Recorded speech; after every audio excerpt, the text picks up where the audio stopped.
এই আমাদেরই মাননীয় সংসদ সদস্য, এটা আমাদের ভাগ্যের ব্যাপার। কারণ আমরা পরাধীন একটি দেশ ছিলাম।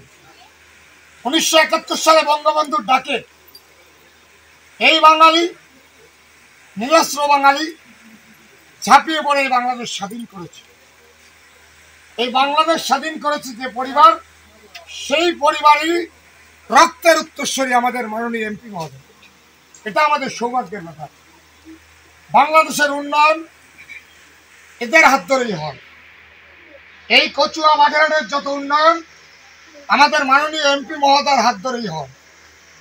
তিনি উন্নয়নের ছোঁয়া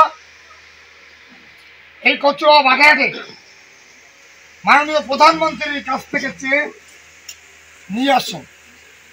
আর আমি, আপনারা নির্বাচিত করেছেন, আমি এই জনতা আর এই এমপি মহোদয়ের উন্নয়নের মাধ্যম বা সেবক হিসাবে কাজ করি বা করবো ইনশাল্লাহ। আমি চেষ্টা করব আমাদের এমপি মহোদয় কাছ থেকে এই কচুয়াবাসীর যত চাওয়া পাওয়া আছে, আমি এই কচুয়াবাসীর সেবক হয়ে তাদের সেই চাওয়া পাওয়াকে আমাদের তারুণ্যের অহংকার মাননীয় এমপি মহোদয়ের কাছে উপস্থাপনের মাধ্যমে কচুয়াবাসীর ন্যায্য দাবি তার কাছ থেকে চেয়ে এনে এই কচুয়াবাসীর দ্বারে দ্বারে সেবক হিসাবে পৌঁছে দেওয়াটাই থাকবে আমার লক্ষ্য এবং কাজ। আমি চেষ্টা করব, আমি যতদিন বেঁচে আছি এই কচুয়াবাসী আমার এই বয়সে যে সম্মানের চেয়ার দিয়েছেন,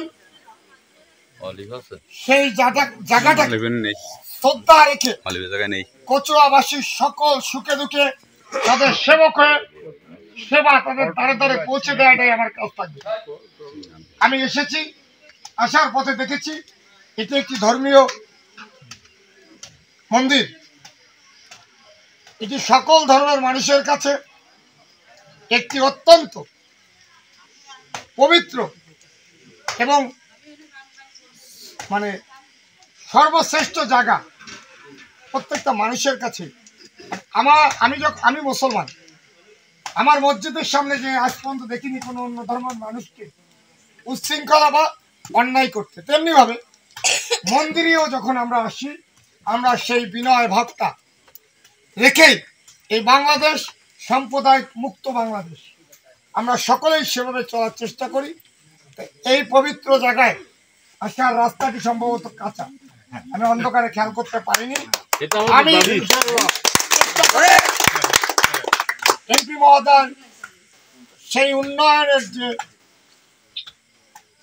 রাস্তাঘাটের উন্নয়ন যে প্রকল্প আসে, সেই প্রকল্প থেকে সেবক হয়ে আপনাদের এই রাস্তাটাকে নির্মাণ করে দেওয়ার চেষ্টা আমি করব।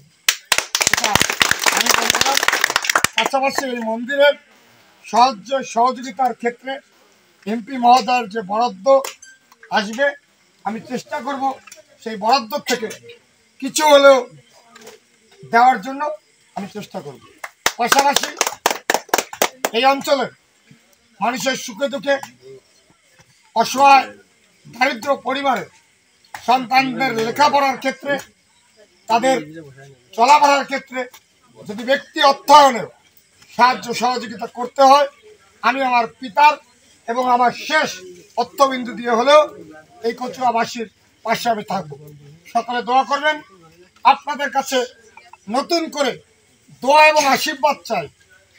এর আগে চেয়েছি আমার জন্য দোয়া করেন, আমি যেন আশীর্বাদ করেন, আমি যেন নির্বাচিত হয়ে চেয়ারম্যান দায়িত্ব পালন করতে পারি।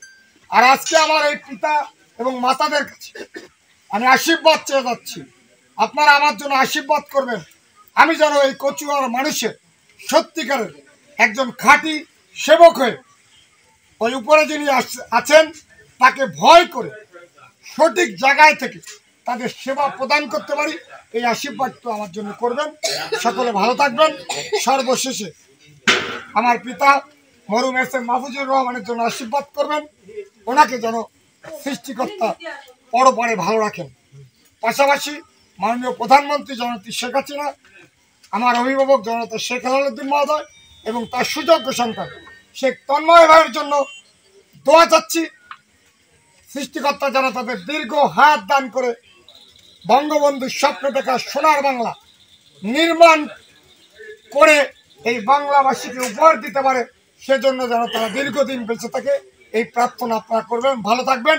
জয় বাংলা, জয় বঙ্গবন্ধু। আপনারা দেখছেন বাগেরহাট 24 টিভি। সব খবর পেতে আমাদের সাথে যুক্ত থাকুন। সাবস্ক্রাইব করে আপনার প্রিয় পছন্দের চ্যানেলটির সাথে থাকুন।